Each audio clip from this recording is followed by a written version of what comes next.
Assalomu alaykum. Hammaton aziz, o'zim shab yakjo'ak kor دارم. یک oile mara da'vat kardagan mehmoni.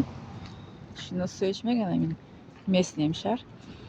برای خواهرایی که از یک ویدیو تماشا کردم در اینترنت، خواهرایی که میخواهند که چیکنن، میگه که با پدر مادرم گوین که من در این دنیا زنده بودم، نه که در پیش آدم زنده بودم، درون مردگی بود. خیلی دیگه پر انسانی مسلمان باید نگه، برای که ما را خداوند آفریده است و چیزی که بر سر انسان میوه باید بر سر فرزند آدم هر چی باید بگذارن. پسه بر سر ما هر چی که اومد میگذره. برای چی باید کرد؟ قوی اراده باید باشه انسان.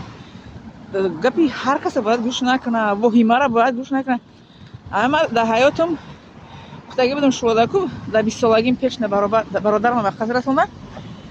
در همون سالهای 93 چقدر آدما خوششون کردن، به خاطر رسوندن، در آب پرتوفتن، دور کشیدن، چیکار کردن. با بسیاریشون بیماری روحی شدن، فالبین هم خریدن. لیکن من که قوی اراده بودم، الحمدلله که با مهر پدر و مادر که به وای رسیده بودم، برادران با مرا مهربانی میکردن، حالا میکنم مهربانی با مهربانی مثل اهل عائلم نزدیکم مش نشکستم. برعکس من با پیش حرکت کردم. میگن کو زندگی به پیش به حرکت. من در 20 سالگی وقتی که همین خیلی برادرم که پیش در وقت رسوندن خدمت مثل گفتم شما کو تجاوز کردن، من دعا کردم خداوند گفتم مرا یک جای ده لایکن پارتوکی همون یگان کسمی آدمایی که وحیمه چیان مرا میگن ای اقتا کشتن ای بیچاره هم بیچاره گوری سر کنن. دعا کردم که خداوند مرا در یک جای پارتوکی همین رو نبینم نشنوم. همین رو خداوند دعای مرا قبول کرد. در یک جای پارتوک مرا که هم شروع پارتوک مرا پدر مادر دور شدم. لیکن تلفن قطعی گپ میزدم پدر مادرم قطعی. بغیر پدر مادرم دیگه هیچ کس قطعی نمیخواستم گپ بزنم، چون که پدر مادرم دوی مرا میفهمیدن، مرا دوی گپ من قبول میکردن، دلتی میکردن. بغیر پدر مادرم با هیچ کس دیگه نمیخواستم گپ بزنم. بعد در یک جای خداوند مرا پرتوف در یک جای دوره که شما دا نمیگم وجود پرتوف همین خیلی بگیم واشیدم، دور شدم. همین آدمو دور شدم که دیگه آدما رو ندیدم. بعد زندگی من با میگن کو از سری نو سر میکنی کو همین خیش زندگی من.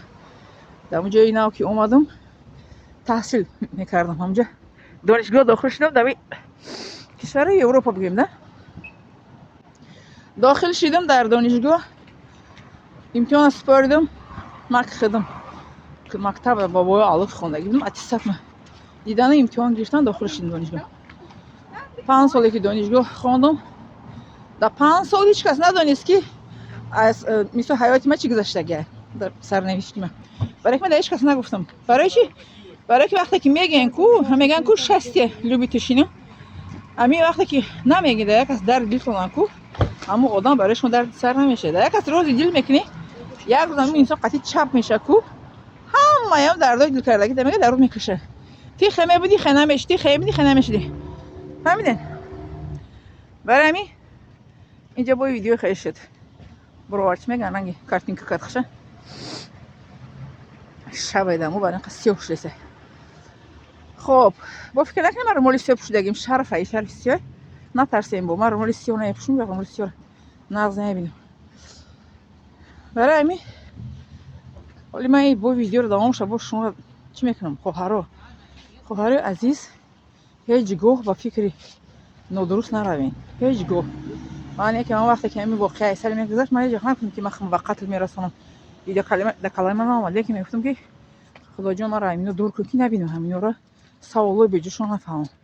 برای که مرا پدر مادرم با مهر کلام کرده بودن. مرا یکون گپی نوجو گفتگی نبودن. گپی نوجو گفتگی در آدم بسیار سخت شکست از دین میرفته.